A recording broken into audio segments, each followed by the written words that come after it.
Buenos días a todos. Vamos a hacer un balance, como anunciábamos en la convocatoria, de la legislatura que acaba de concluir. Si hubiera que calificarla de alguna manera, la calificaríamos desde el Grupo Parlamentario Vasco como la legislatura del doble compromiso. Del compromiso con la estabilidad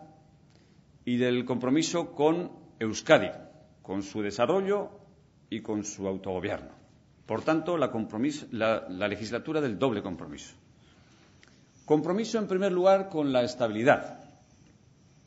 Es un compromiso que ha tenido una doble dimensión. Se ha hecho efectivo este compromiso tanto en el ámbito económico, en un momento, como todo el mundo sabe, de grandes turbulencias, pero se ha manifestado también en el terreno político y en el terreno institucional, en un momento en el que los desafíos de todo orden que teníamos que afrontar exigían actuar con el pie puesto sobre el suelo firme y no sobre arenas movedizas. La estabilidad económica ha sido más necesaria que nunca en esta legislatura que acaba de concluir, y lo ha sido por la irrupción en los propios albores del mandato en el mismo año 2008 de una crisis, no sé si imprevisible, pero desde luego imprevista, porque nadie previó, que se manifestó primero en el ámbito financiero y que ha ido evolucionando desde el ámbito financiero al campo de la deuda pública y después al terreno de la economía real. En relación con este compromiso, fundamentalmente económico, pero también político e institucional, un compromiso por la estabilidad, quisiera hacer dos observaciones. Primero, el Grupo Parlamentario Vasco fue probablemente el primero o uno de los primeros que se dio cuenta de la virulencia que traía la crisis económica y de que esa virulencia iba a exigir la adopción de medidas extraordinarias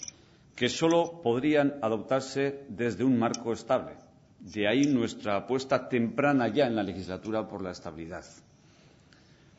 Probablemente nos dimos cuenta de los primeros por la intensa relación que como grupo parlamentario mantenemos con los agentes, los actores económicos de Euskadi en una economía básicamente productiva e industrial.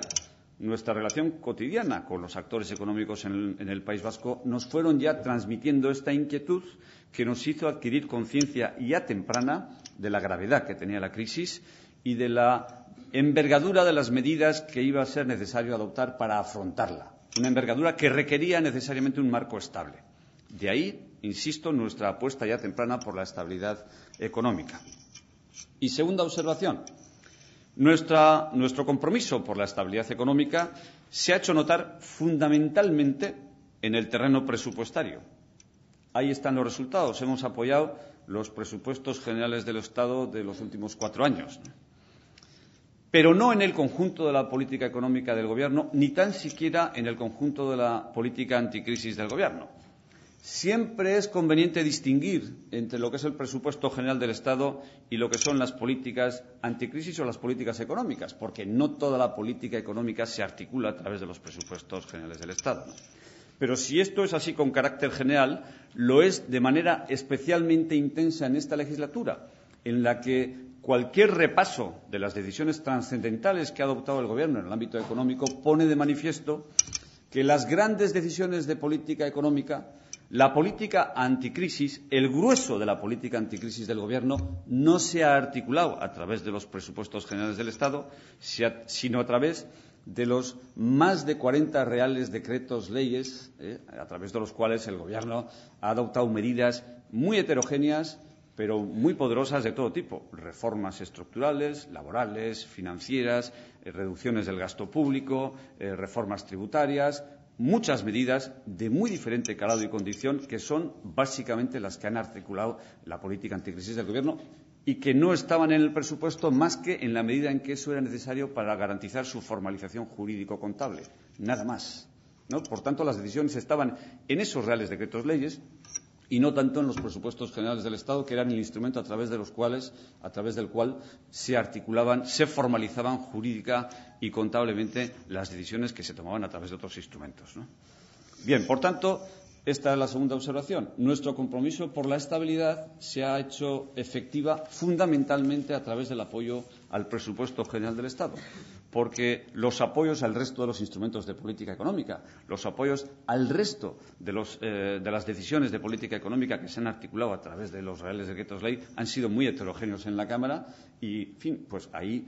ha habido grupos parlamentarios que se han comprometido más, bastante más incluso que el Grupo Parlamentario Vasco en el apoyo a esas iniciativas. Si les sirve de referencia, el mismo Partido Popular, aunque pueda parecer lo contrario, entre síes y abstenciones ha llegado hasta el 86% de apoyos a estas iniciativas. El 86% de las grandes decisiones de política económica que han articulado la política anticrisis del Gobierno durante estos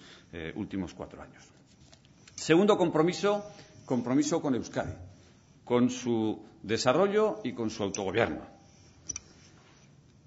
La apuesta que hicimos desde los albores de la legislatura a favor de la estabilidad nos ha situado en una posición parlamentaria que yo no dudo en calificar de privilegio para poder exigir contrapartidas al Gobierno en la negociación presupuestaria. Si hicimos una apuesta por la estabilidad, que se ha hecho efectiva sobre todo en los apoyos presupuestarios, ahí es donde hemos articulado básicamente nuestra negociación y ahí es donde hemos articulado, exigido, formulado nuestras contrapartidas que han mirado fundamentalmente a Euskadi. Nuestra negociación presupuestaria se ha centrado en dos focos de interés básicos: la tecnología y Euskadi. La tecnología, porque solo mediante un colosal esfuerzo orientado a convertir el conocimiento en valor seremos capaces de dar paso a la economía productiva, moderna y competitiva que nos ayudará a salir de la crisis. Y Euskadi se sitúa claramente dentro del contexto del Estado español en la vanguardia de esta economía productiva y de la apuesta por la tecnología como instrumento para mejorar, modernizar el proceso productivo, incrementar el valor añadido y externalizar la economía.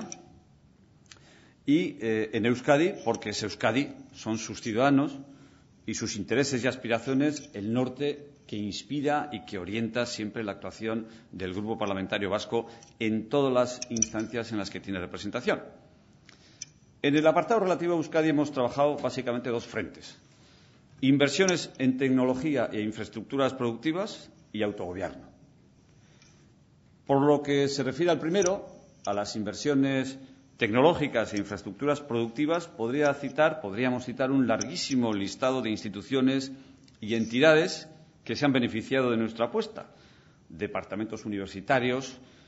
parques, centros tecnológicos, entidades empresariales de todo tipo, dispersos por toda la geografía vasca, que gracias a los apoyos, a los respaldos económicos que les hemos gestionado, que hemos conseguido en Madrid y se han articulado a través de los sucesivos presupuestos generales del Estado, van a poder seguir trabajando en la generación de conocimiento y en la transferencia de conocimiento a la cadena productiva para que tengamos un tejido empresarial cada vez más competitivo y más presente en Europa, ¿no? Es importante destacar este dato, la apuesta por la economía productiva, en un momento en que la red tecnológica de Euskadi acusaba también los efectos de la crisis y empezaba a percibir que las fuentes alternativas de ingresos empezaban a flaquear en alguna parte. La financiación genérica de las instituciones públicas empezaba a flaquear en el conjunto de las decisiones que se están adoptando para ajustar el gasto público, y también empezaban a menguar de alguna manera las demandas de las empresas, que son las que en buena parte estimulan el trabajo de los centros tecnológicos. En un momento estratégico, por tanto, hemos gestionado una serie de recursos que han venido bien para que esta red tecnológica pueda seguir trabajando y pueda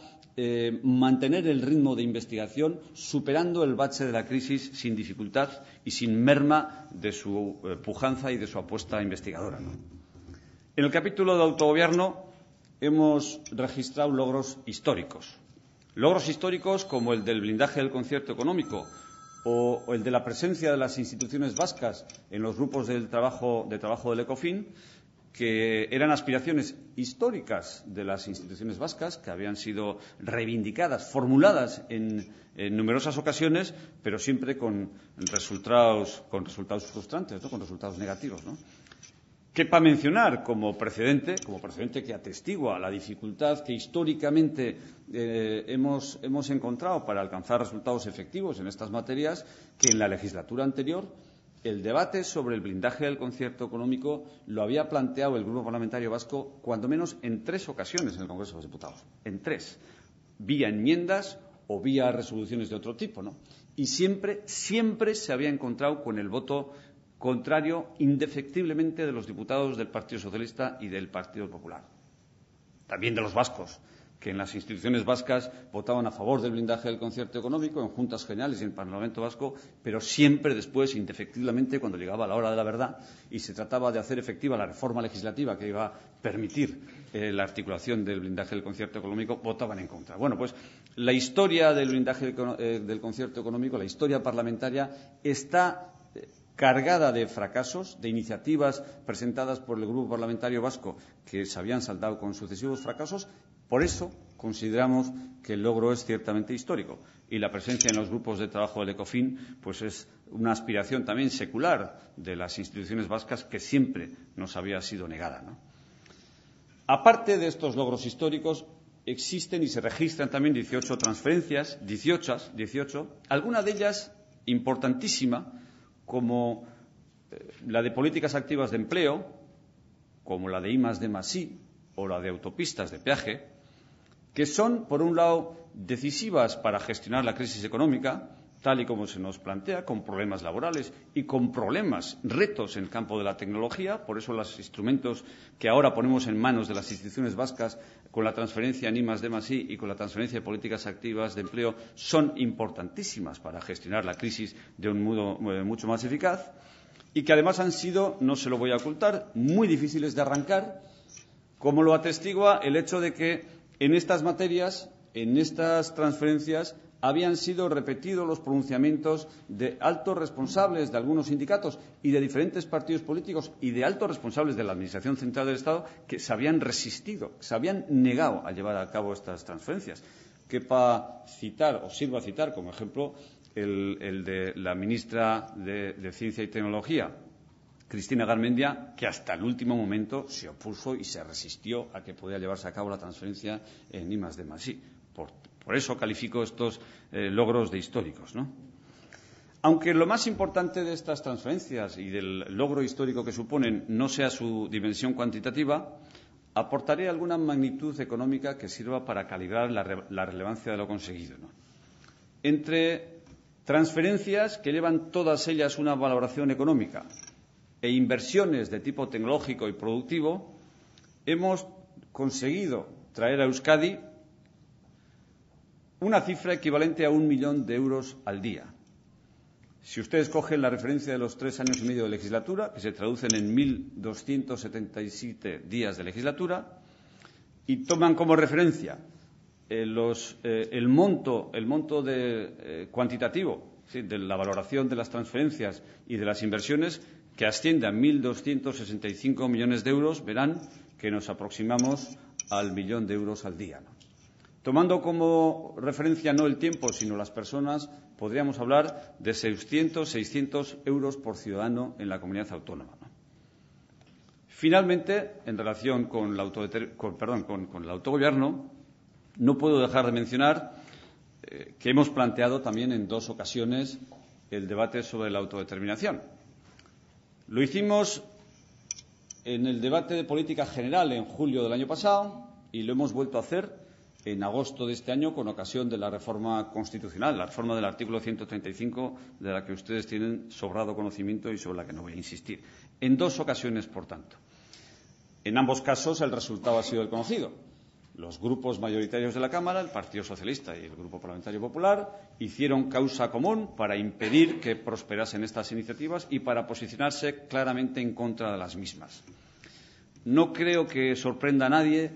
ni el hecho de que el Grupo Parlamentario Vasco planteara estos debates, forma parte de su idiosincrasia, ni el hecho de que el Partido Socialista y el Partido Popular se pronunciaran en contra de esta reivindicación, que es histórica y secular del nacionalismo vasco. Ninguna de las dos sorprende, ¿no? Pero de lo acontecido en esta legislatura, sobre todo en los últimos 2 años, porque los 2 debates se han producido en los 2 últimos años, hay que extraer alguna enseñanza. Y la enseñanza en estos momentos preelectorales es muy clara. Si alguien aspira a concurrir a las elecciones del próximo 20 de noviembre con la defensa del derecho a autodeterminación como único punto de su programa electoral,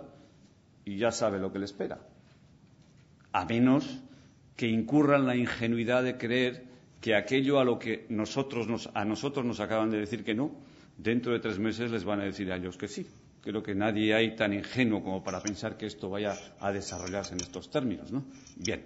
por tanto, si alguien aspira a presentarse a las elecciones generales que se celebrarán el próximo 20 de noviembre con la defensa del derecho a autodeterminación como único punto de su programa, ya sabe que es una reivindicación que está condenada al fracaso, sabe lo que le espera y sabe cuál es el escenario que le espera para los próximos 4 años.